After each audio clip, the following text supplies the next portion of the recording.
Pak Ustaz, kenapa Allah menguji seorang hamba? Apa tak tahu Allah dia beriman atau tidak? Allah Maha tahu. Lalu kenapa diujinya? Allah mau kasih tahu si hamba itu dia layak tidak disebut beriman. Allah menguji apakah karena Allah tak tahu? Allah Maha tahu. Wa na'lamu ma tuwaswisu bihi nafsuh. Apa yang berbisik-bisik dalam hatinya kami tahu. Lalu kenapa dia uji? Nampaknya Allah tak tahu saya ini beriman apa tidak, makanya dia uji saya. Allah Maha tahu. Wa huwal alimul khabir. Dia Maha tahu yang tersurat, yang tersirat, yang berbisik, yang terucap, dia tahu. Lalu kenapa dia uji? Dia mau ngasih tahu kamu layak apa tidak disebut orang beriman. Dia mau ngasih tahu kamu yang tiap hari mengatakan asyhadu an la ilaha illallah wa asyhadu anna muhammadar rasulullah, amantu billah, raditu billahi rabba, wa bil islami dina, wa bi muhammadin nabiyya wa rasulah, wa bil qur'ani imama. Layak tak kau ucapkan kalimat itu? Maka diujinya. Maka ketika ujian itu datang jangan terkejut, karena orang yang mengaku S2 pastilah dia diuji tesisnya. Orang yang mengaku doktor pastilah diuji disertasinya. Kalau ada mengaku doktor tapi belum menulis disertasi, berarti palsu.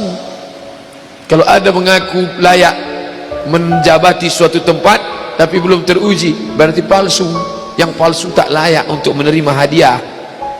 Bapak Ibu yang dimuliakan Allah Subhanahu wa taala, maka ketika ujian itu datang, pada hari silih berganti itulah datang ujian. Wala nabluwannakum bisyai'im minal khauf. Kami uji dia dengan takut. Ujian yang pertama khauf, takut. Yang kaya takut miskin, yang senang takut susah, yang sayang pada anak takut anak mati, yang sayang pada ayah takut, yang punya istri takut istrinya meninggal, yang punya suami takut suaminya mendahului dia. Takut.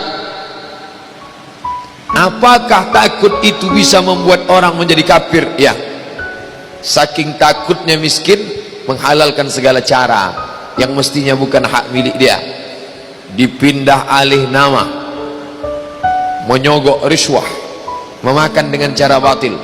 Mengapa orang menjadi menghalalkan segala cara? Yang pertama karena takut. Betapa rasa takut kalau sudah menguasai orang, dia bisa membuat orang menghalalkan segala cara. Seorang istri terlalu takut kehilangan suami, bisa jadi dia menjadikan cara-cara yang tidak disyariatkan Allah. Dandanannya tidak lagi menurut tuntunan Al-Quran, raut wajahnya tidak lagi memakai pakaian yang dibenarkan syariat Islam. Apa yang membuat orang melakukan perbuatan haram? Takut. Artis ingin eksis di panggung hiburan, maka dia buka yang tidak semestinya dilihat oleh bukan mahramnya. Apa yang membuat orang takut? Takut, takut, takut. Walanabluwannakum bisyai'im minal khauf. Kami uji kalian dengan rasa takut. Walju', lapar. Lapar, di mana letak lapar? Perut. Berapa panjang perut? Sejengkal. Gara-gara perut yang sejengkal, orang menghalalkan segala cara. Sejengkal perut, sejengkal di atas pusar, sejengkal di bawah pusar. Nafsu perut, nafsu syahwat. Kedua-dua nafsu ini membuat orang menjadi menghalalkan segala cara haram. Mati, sakit, takut mati, takut sakit, takut susah, takut melarat. Wathamarat, takut buah-buahan hilang, takut paceklik, takut kemarau panjang, sampai-sampai meminta kepada setan, sampai-sampai memandikan kucing, sampai-sampai membuat sajen. Gara-gara apa itu semua? Takut, takut, takut. Wabasyiris sabirin. Berikanlah kabar gembira kepada orang-orang yang sabar. Siapa itu? Alladzina idza asabathum musibah. Orang-orang yang ketika dia ditimpakan ujian itu, apa kata mereka? Qalu, mereka berkata, inna lillah wa inna ilaihi raji'un. Jangankan harta kami, jangankan anak kami, jangankan suami kami, jangankan rumah kami, jangankan jabatan kami, inna lillah, diri kami ini pun milik Allah, bukan punya kami. Kalau dia yang punya, apa salahnya dia ambil? Maka ketika harta diambil, salah satu yang membuat manusia kehilangan ketika dia merasa memiliki.